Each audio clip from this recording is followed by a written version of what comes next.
You like games that make you feel like doo-doo?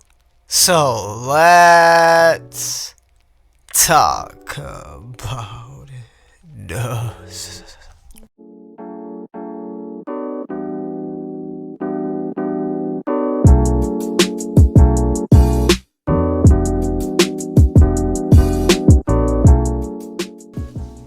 Embark on a perilous journey across the plague-ridden realms of Maloria and experience the end of the world as you know it. Discover and master individually designed spells of various uses and effects.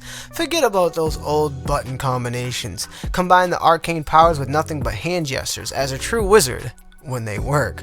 Descend into the ruins and apocalypse and more. As the mysterious dark plague has fallen on the realm of Maloria, twisting its inhabitants into hatreds and madness beings, forbidden powers and the rogue wizards are also involved, leaving you, the user, the gamer, to face the apocalypse head-on if you can. Forge a brotherhood with up to 2 fellow wizards if you can find some, with your class-specific skills like fire powers, frost powers, or storm powers, and battle new types of enemies and variants that look like reskins, and explore the new levels with new challenges. We're going to do a rapid-fire quick feature list-off, which is action-adventure VR, spell casting in a rich fantasy world, improved system of casting spells using your hand gestures, new spells with enemies, I think up to 12 or 13, a new region of Maloria to explore, with new game plus, hardcore mode, and sandbox arena mode with enhanced visuals.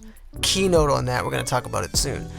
Now, with all the facts out of the way, let's get into the real reason why you clicked on this video for my overall thoughts, impressions, and review. And my boys and girls, it goes like this. I remember first seeing Wizards the Dark Brotherhood on the PS blog, and I thought to myself, hey, you know what, this game looks fire, this game looks really cool, it looks stupendous, it speaks to my soul. And I have never been more disappointed in the actuality that this monstrosity, this duty-fied garbage, dumpster diarrhea, shiitake cantaloupe on sour assholes, guava juice slava sauce, straight shitified, not solidified. This game is trashified, assified, my boys and girls. There's just so many negatives that outweigh the positives, so let's just start with the negatives, shall we? The first thing I noticed in this game is it's got that Transformers classic, fantastic, Mr. Bombastic visuals that looks like somebody busted on your face and left you with smeared Vaseline all over your eyes. And it's complete ironic considering that the game is advertised in its description that it has enhanced visuals. From what, the 1965? Somebody tell Atari that we need our graphics back. Borderline PS1 polygonic Nintendo 64 graphics.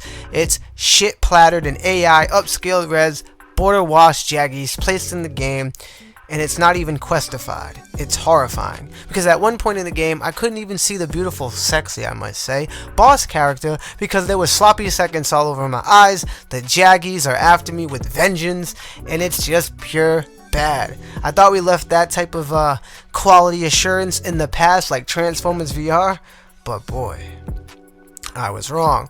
And beyond just the graphics, because there's more to games than just graphics, let's talk about the game's crashes. Legit, every time booting the game, hitting the menu for at least 2 seconds, the game will crash. Each and every time. The frame rate chugs at Gary the Snail's pace, and every so often when there's just too much on the screen. Upon riding the ogre that you need to, get on top of to cross a poison swamp, I got a completely black screen and I couldn't see shit. I couldn't see anything, like I was banished to the Shadow Realm. And the most annoying feature for me is the stupid ass fucking gesture combat hand signals. Who the fuck thought it was a great idea to make motions of you pulling your arrows back with the bow to summon a shield? I feel like the dev, whoever designed that, should be fired, because I'm constantly fighting with the game while trying to use the bow. Sometimes I'll get a fireball, sometimes I'll get a shield, and then it's like to the point where I felt like the hand gestures of using the spells didn't even matter because it was just all RNG. And when you have a swarm of enemies, it's super fucking frustrating to have those gameplay issues while trying to survive. The online is dead, it's duty-fied, and I don't have any friends to actually invite to try to play with. But, so we played as, you can enter the online as a single user, and from what I got out of it, each person picks a power, and you go out and conquer lands in some kind of weird road-like type matter of a mode, separate from its single player. I didn't dive too deep into it, as I said, I'm solo and alone down that lonely road, but it actually looked promising. Back to the single player though, the campaign I completed in about 3.5 hours. In the ending, without mentioning any spoilers, let's just say it's all mumbo jumbo of a dudified soup. It left me like a fart. It was irritating, angry, and just overall dull. It's a dull knife. It's boring, it's monotonous, it's snooze fest. With all the negatives finally out of the way, let's get into what I actually liked about Wizards Dark Brotherhood. Even though the game is blurry as fuck, the lightning in the sky during the night missions was actually pretty epic, and I did enjoy it. I also enjoyed when it was raining out at night, because we don't see enough weather effects in our VR games, and it's always nice to see some of those surprises. And it does look nice despite the washed out textures from far away. And the combat does fortunately get better as you unlock the 3 last spells that I fell in love with them being the lightning power that I constantly referred to as being Raiden. The other was the arcade superpower that I referred to as Iron Man or Goku doing a Kamehameha, and lastly the spike shooter where I kept brushing my dirt off my shoulder like Jay-Z to use them.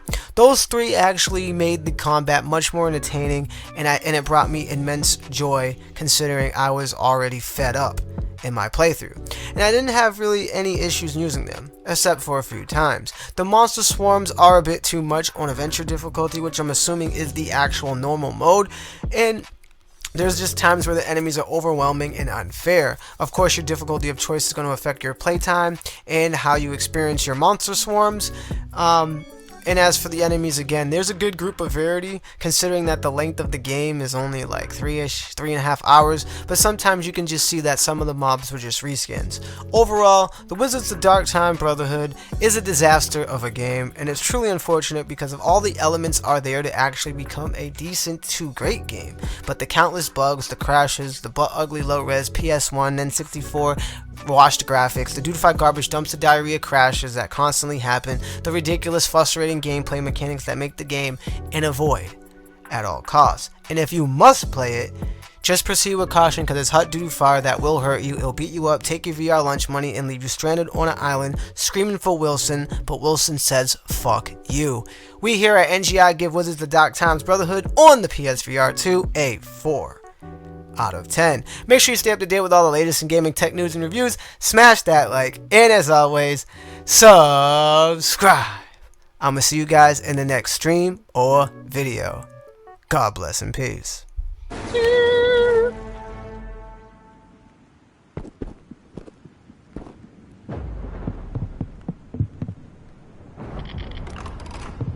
It's game over now. I got lightning. Oh, they shouldn't have gave me this, boys. Oh, are we there yet? These heights are making me a touch queasy just watching you. What the hell is that weird fucking effect? There's like a line in the middle of my screen with the water. That's so weird, dude. Whoa, it stopped, but that was weird.